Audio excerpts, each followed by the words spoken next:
Before the advent of the railway and automobiles in Kenya, the main mode of transport on the mainland from Mombasa to the interior parts of Kenya and the rest of Central Africa was walking on trails with oxen, horses, mules, sometimes camels, and people. Around 2000 BC, Cushitic-speaking people from northern Africa settled in East Africa, the area that is now known as Kenya. By the 1st century AD, the Kenyan coast was frequented by Arab traders who, due to Kenya's proximity to the Arabian Peninsula, established Arab and Persian colonies there. The Nilotic and Bantu people also moved into the region during the 1st millennium AD and settled inland. Evolving from a mixture of Bantu and Arabic, the Swahili language developed as a common language for trade between the different peoples. It remains the same common language in this region today. When the Portuguese arrived in 1498, the Arab dominance on the coast was clipped after over 1,000 years, as the port of Mombasa became an important resupply stop for ships bound for the Far East. The Portuguese gave way in turn to Islamic control under Oman in the 1600s, until another European influence came along, this time from the United Kingdom during the 19th century. The roots of the colonial history of Kenya go back to the Berlin Conference in 1885, when East Africa was first divided into territories of influence by the European powers. The British government founded the East African Protectorate in 1895, and soon after opened the fertile highlands to European settlers. Even before it was officially declared a British colony in 1920, these settlers were allowed a voice in government, while the Africans and the Asians were banned from direct political participation until 1944. During this period, thousands of Indians were brought into Kenya to work on building the Kenya-Uganda railway line and subsequently settled there. In 1942, members of the Kikuyu, Embu, Meru, and Kamba tribes took an oath of unity and secrecy to fight for freedom from British rule. The Mau Mau movement began with that oath, and Kenya embarked on its long, hard road to national sovereignty. In 1953, Jomo Kenyatta was charged with directing the Mau Mau and sentenced to 7 years imprisonment. Another freedom fighter, Dedan Kimathi, was arrested in 1956 for his role in the Mau Mau uprising as one of the leaders of the struggle for independence, and subsequently hanged by the colonists. Kenya was put under a state of emergency from October 1952 to December 1959 due to the Mau Mau rebellion against British colonial rule, and thousands of Kenyans were incarcerated in detention camps. During this period, African participation in the political process increased rapidly, and in 1954, all three races, European, Asian, and African, were admitted into the Kenya Legislative Council on a representative basis. Let's rewind to the end of the 19th century. This video is about the road, and about the train, and about the land that it passes through. When 19th century British engineers hacked through the savannah to build Kenya's first railway, man-eating lions, malaria swamps, and spiraling costs prompted derision from the motherland in England, with the venture dubbed the Lunatic Line. Although more than 1,700 miles of tracks were eventually laid by the British, decades of post-independence mismanagement has now left the country with less than 700 miles of operational railway. In the year 2012, Kenya opened its first new train station in 80 years, an event seen as the rebirth of rail and a symbol of the growth of East Africa's largest economy.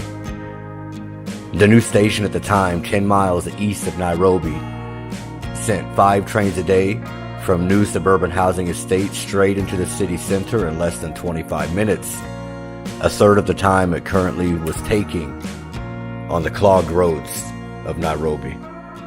For much of this journey from the suburbs to town, commuters will ride on rails laid down originally by the British in the late 1800s and the early 1900s. The railway, originally called the Ugandan Railway, was created as a link from Kenya's Indian Ocean ports to the British Empire's most politically and economically strategic colony, Uganda. Work started in 1896 and almost instantly hit disaster as 30 indentured Indian and African laborers were killed by two lions known as the man-eaters of Tsavo.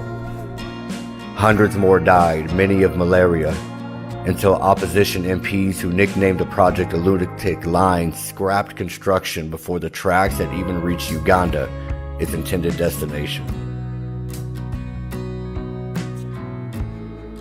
A quote from Winston Churchill: "Through everything, through the forests, through the ravines, through troops of marauding lions, through famine, through war, through 5 years of parliamentary debates, muddled and marched the railway." Following independence in 1963, Kenya's railways became a cash cow, however, especially by Daniel Moi, the former president, and much of the network today lies in ruins. The main link from Mombasa on the Indian Ocean via Nairobi to Malaba on Kenya's border with Uganda remains the busiest stretch and still uses the routes and most of the rails laid by the British between 1896 and 1901. I want to share with you a diary excerpt from a man named Pete Goddard. He was a child here in the 1960s with his family in the years following independence. In 1966, my father transferred work from Mombasa to Nairobi, where I think his position was general manager. Since I was also starting a boarding school in Nairobi, the move coincided at the right time for my family. The Mombasa-Nairobi Road. Less than a third of the 300-mile road between Mombasa and Nairobi was tarmac and the rest was dirt. On average, the trip would take about 8 hours. The trip was broken up by various milestones. Voi, a small town around 75 miles west of Mombasa, Mtituwende, a small settlement almost halfway, and Hunter's Lodge, a safari hotel which was 75 miles outside of Nairobi. Coconut palms grow in abundance on the coast, and when driving to the coast from Nairobi, we played a family game of spotting the first coconut palm to relieve the monotony of the endless road. Since the road splits the Tsavo National Park into two pieces, east and west, it was quite usual to see elephant and other game while driving. The journey to Nairobi to start school was particularly memorable.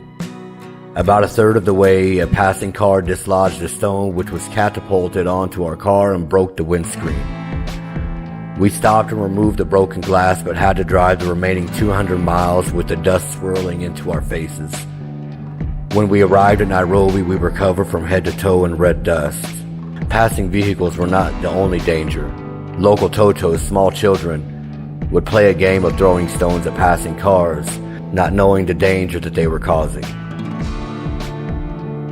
Breakdowns on the road could happen easily, and most times passing motorists would stop and help a fellow traveler, as was the case on a previous trip to Tsavo, when we got stuck in soft sand on the side of the road. It was common to travel with a tow rope in the boot in case of emergency, and an extra jerry can of petrol was essential. On a different occasion, we were traveling on the overnight train from Nairobi to Mombasa.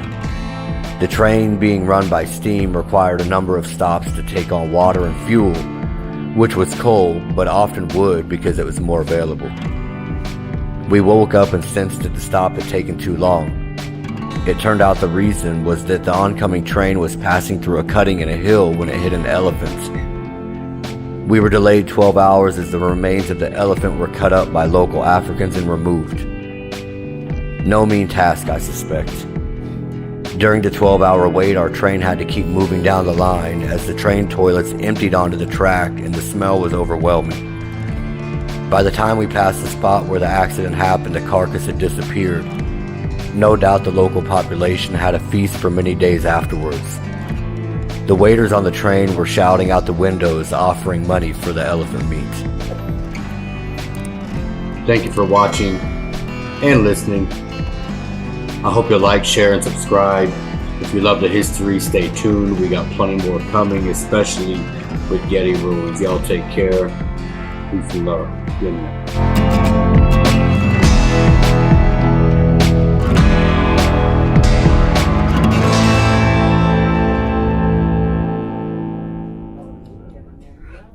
Cool.